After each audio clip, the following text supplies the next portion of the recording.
యొక్క తెగల అస్తిత్వం కోసము, ఆదివాసీ తెగలో పుట్టేటువంటి యువత భవిష్యత్తు కోసము, మొత్తంగా జాతి ప్రయాణం కోసము మరి నేను సైతం నా బాధ్యతగా ఈ జాతిలో పుట్టిన ఒక ఉన్నత ఉద్యోగిగా ఈ యొక్క నిర్ణయం ఆమరణ నిరాహార దీక్ష తీసుకోవడానికి నిర్ణయం.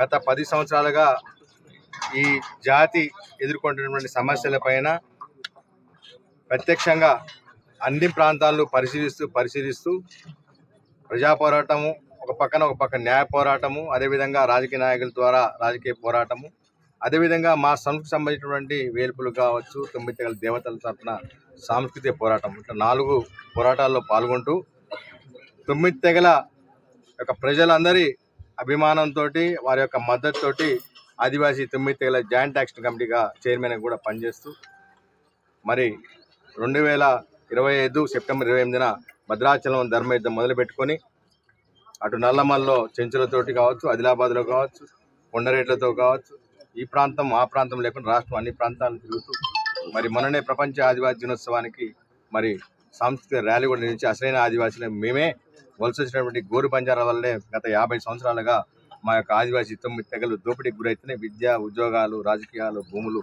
అదేవిధంగా సాంస్కృతిక నిధులు కూడా వందల వేల కోట్ల రూపాయలు మొత్తం కూడా వాళ్ళు దోచుకున్నారు. కాబట్టి వాళ్ళు తొలగించాలని చెప్పేసి ఒక పక్క ఉద్యమం చేస్తూ మరి ఈ మధ్య మొన్న మేడారం వెళ్తున్నప్పుడు ఈ యొక్క గ్రామస్తులు ముత్తాపురం గ్రామస్తులు, యువత, సర్పంచ్ గారు ఇక్కడ ఈ స్కూల్లో ఏకలవ్య స్కూల్లో ఫీజు పండుగ చేస్తున్నారు సార్. గత వారం రోజుల నుంచి కూడా చేస్తున్నప్పుడు ఇక్కడ వచ్చి నేను లోపలికి వెళ్ళి పరిశీలినప్పుడు అది వాస్తవం తెలిసింది.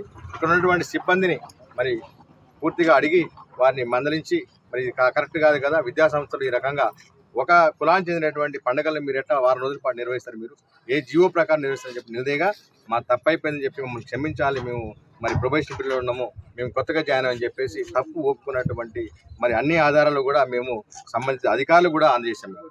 అయినప్పటికీ వారిని సస్పెండ్ చేయాల్సింది పోయి వారు అదేవిధంగా వారు మా యొక్క ఆదివాసీ మరి కోయ సమాజం ఆడబిడ్డ ఉద్యోగస్తురాలు ఉన్నారు ఇక్కడ, అదేవిధంగా మరి అవుట్సోర్సింగ్ ఎంప్లాయీస్ ఉన్నారు, అదేవిధంగా పిల్లల్ని కూడా తీవ్ర భయభ్రాంతులకు గురి చేస్తూ మొన్న రాత్రి మా మేడం గారి యొక్క రూమ్ కూడా తలుపేసినట్టు పరిస్థితి ఉన్నది.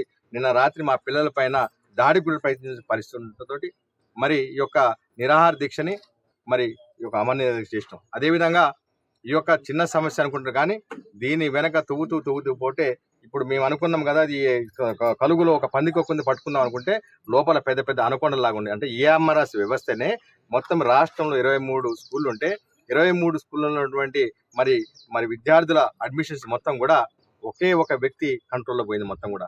ఆ వ్యక్తి ఎవరో కాదు, ధర్మసోత్ వెంకన్న డిప్యూటీ సెక్రటరీ అక్కడ ఉన్నారు. అదేవిధంగా గురుకులాలో జరిగేటువంటి 100 మరి అడ్మిషన్లు కూడా నియంత్రించే వ్యక్తి ఆజ్మీరా కృష్ణ అనేటువంటి వ్యక్తి అసిస్టెంట్ సెక్రటరీగా ఉన్నారు. ఈ ఇద్దరు వ్యక్తుల్లోకి ఇక్కడ ఉన్నటువంటి ప్రిన్సిపాల్ ఇవ్వాల్సినటువంటి అడ్మిషన్లు, అదేవిధంగా ప్రిన్సిపాల్ తర్వాత ఇవ్వాల్సినటువంటి ఆర్సీఓ గారి పరిదాటి, పిఓ గారి పరిదాటి, కలెక్టర్ గారి పరిదాటి, మొత్తం ఈ యొక్క వ్యవస్థ పరిదాటి వాళ్ళ యొక్క చేతుల్లోకి తీసుకోవడం అన్నది కూడా ఈ యొక్క రాష్ట్ర ప్రభుత్వంతో పాటు సమాజంలోని మేధావర్గం, పాత్రికేయులు కూడా మీరు అందరూ కూడా గమనించాలి.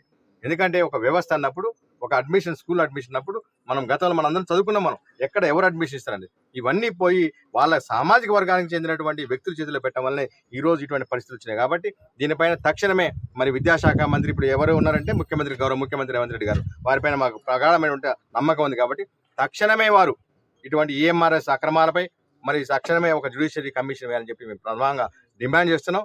దీంతో పాటు మరి ఈ యొక్క సంఘటన కార్యక్రమాన్ని సస్పెండ్ చేయనటువంటి మరి కలెక్టర్ గారు కావచ్చు, పిఓ గారు కావచ్చు, ఒక అవుట్సోర్సింగ్ ఎంప్లాయీస్ని సస్పెండ్ చేయనటువంటి కలెక్టర్, పిఓ గారు ఏ విధంగా రెగ్యులర్ ఎంప్లాయీస్, టీచర్స్ని, హెడ్ మాస్టర్స్ని, ఇతర డిపార్ట్మెంట్ ఉన్నటువంటి ఉద్యోగస్తులు మీరు సస్పెండ్ చేస్తారని చెప్పి ఈ సందర్భంగా ఆదివాసీ 9 తెగల జాయింట్ యాక్షన్ కమిటీ, అదేవిధంగా తుడుందెబ్బ, సంక్షేమ పరిషత్తు, రిటైర్డ్ ఉద్యోగస్తులు, మహిళలము, సర్పంచులు మొత్తం కూడా యావత్ సమాజం కూడా మిమ్మల్ని ప్రశ్నిస్తుంది. మీరు ఏ విధంగా రాజ్యాంగాన్ని ఏ విధంగా చదువుకున్నారు, మీరు రాజ్యాంగాన్ని అమలు చేస్తామని మీరు ఏ విధంగా ఐఏఎస్ అని చెప్పి కూడా మీ సందర్భంగా ప్రశ్నిస్తాం. మీకు చేతగాక మీరు అవుట్సోర్సింగ్ ఎంప్లాయీస్ని డిస్మిస్ చేయలేక వాళ్ళని ఇక్కడి నుంచి ట్రాన్స్ఫర్ చేసి ప్రమోషన్ ఇచ్చినట్టేమో టేకులపల్లి మైదాన ప్రాంతం పంపుతారా, అక్కడ ఉన్నటువంటి మా యొక్క ఆదివాసీల్ని అక్కడి నుంచి అడవి ప్రాంతానికి మీరు ట్రాన్స్ఫర్ చేస్తారా? ఇదా మీకు వచ్చినటువంటి నీతి?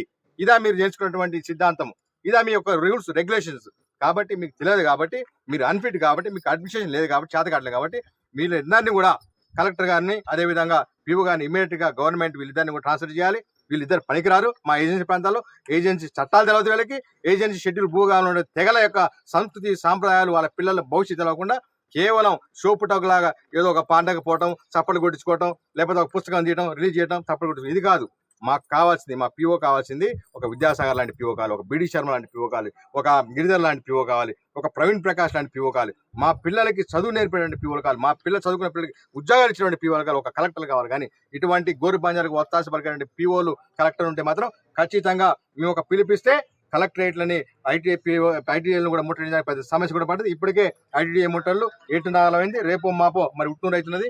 దాని తర్వాత తీవ్ర స్థాయిలో ఆదివాసీ మార్చులు కూడా తుడిందెబ్బ ఆధ్వర్యంలో కూడా మేము మొత్తం కూడా చేపట్టబోతున్నాం. అదేవిధంగా ఇంకో పక్కన సంక్షేమ పరిషత్ ఆధ్వర్యంలో కూడా దాన్ని కూడా ఇప్పుడు ఏ విధంగా మనం అంటే ఇప్పుడు రెండు ఏ నది ఏ వాగు వంక ఇడిపోయినా సరే నదులు కలవ తప్పదు, నదులన్నీ కలిసి సముద్రం కలవ తప్పదు. సముద్రం అంతిమంగా మమ్మల్ని దోచుకున్నటువంటి 50 ఏళ్ళు దోచుకున్నటువంటి వలస గోరు బంజారాల్ని 9 డిసెంబర్ నాటికి ముంచెత్తక ముందే ఈ యొక్క కేంద్ర రాష్ట్ర ప్రభుత్వం ఉన్నటువంటి మా యొక్క ఆదివాసీ రాజకీయ నాయకులు, ఎక్స్ ఎమ్మెల్యేలు, ప్రజెంట్ ఎమ్మెల్యేలు, ఎక్స్ ఎంపీలు, ప్రజెంట్ ఎంపీలు, గౌరవ మంత్రివర్యులు సీతక్క గారితో సహా ఇక్కడికి రావాల్సిందే. ఈ యొక్క సమస్యలపైన ప్రభుత్వాల దృష్టికి తీసుకెళ్ళడానికి మీరు వచ్చేంత వరకు మేము ఆమరణ చేయడానికి సిద్ధంగా ఉన్నాం. పోతే నా ప్రాణం, పోతే నా ఉద్యోగం. కానీ ఈ యొక్క జాతికి మాత్రం అన్యాయం చేసే వాళ్ళని వదిలిపెట్టమని చెప్పడానికే మేమందరం కూర్చున్నాం.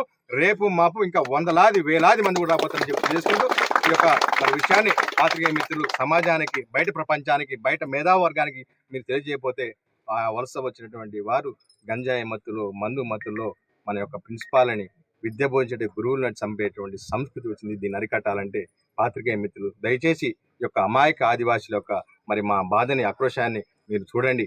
మేము ఆదివాసులు మా కోసం కాదు, సమాజం కోసం పోరాడుతున్నాం. ఇవాళ ఒకప్పుడు భారతదేశ స్వాతంత్రం కోసం పోరాడిన చరిత్ర మాది. అదేవిధంగా మొఘల్పై పోరాడిన చరిత్ర మాది. అదేవిధంగా నిజాంపై పోరాడినటువంటి చరిత్ర, బిర్సా ముండా, రామ్జీ గోండ్, కుమ్రం భీమ్, సోయం గంగుల చరిత్ర, వందల వేల మా దేవత ఉన్నటువంటి చరిత్ర మాది. మొత్తం అన్ని కులాలు, అన్ని మతాలు మొక్కేటువంటి సమ్మక్క తల్లి చరిత్ర మాది. కాబట్టి మమ్మల్ని మీరు తక్కువగా అంచనా వేయదని పాలకులకి, మేధావులకి మేము విజ్ఞప్తి చేస్తున్నాం. ఒకవేళ మీకు చేత కాకపోతే గోరు బంజారాలని తరిమేసినందుకు, ఈ భూభాగం 5 షెడ్యూల్ భూభాగం నుంచి తరిమేసినందుకు మీ ఎంతవరకైనా పోరాట సిద్ధంగా తెలియజేసుకుంటూ జై ఆదివాసీ, జై జై ఆదివాసీ, జై ఆదివాసీ, జై ఆదివాసీ.